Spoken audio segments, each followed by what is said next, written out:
না না, এবার বলো বলো বলো বলো। আমি এখানে এখন একটা ধাবার স্টাইলে চিকেন রান্না করছি। ধাবায় যেমন চিকেন হয় সেই রকমই করছি। এই দেখুন, চিকেনটাকে আগে থেকে ম্যারিনেট করে আমি ভেজে রেখেছি। আলুটা ভেজে রেখেছি। ছোটো এলাচ, গরম মশলা নিয়েছি এখানে, পেঁয়াজ, টমেটো, তেজপাতা, এখানে লঙ্কা, আদা, হলুদ, চিনি, রসুন, নুন। এইবার দেখুন, আমি প্রথমে গরম মশলাটা দিয়ে দিলাম কড়াই ফাটবে। এইবার দেখুন আমি চিনি দিয়ে দিচ্ছি।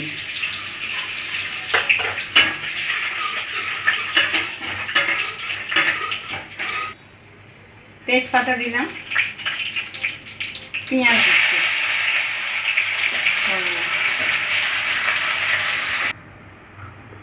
এবার আমি রসুন দিচ্ছি। রসুনটা আমি একটু ভেজে নেব। হলুদ দিলাম, লঙ্কা দিলাম, আদা দিলাম, নুন।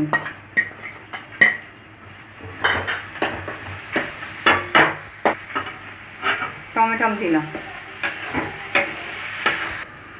দেখুন আমার মশলাটা কষা হয়ে গেছে। এইবার আমি মাংসটা ঢেলে দিলাম। ভাজা মাংসটা, চিকেনটা আমি ম্যারিনেট করে ভেজে রেখেছিলাম। এবার আলুগুলোও দিলাম, ভাজা আলুগুলো।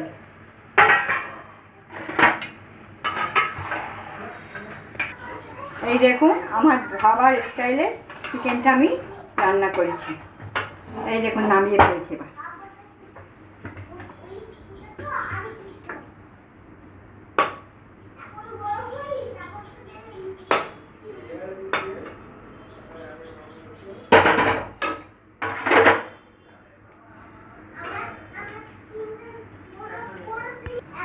এই দেখুন চিকেনটা আমার রান্না হয়ে গেছে। ভিডিওটা ভালো লাগলে সাবস্ক্রাইব বা লাইক করে দেবেন।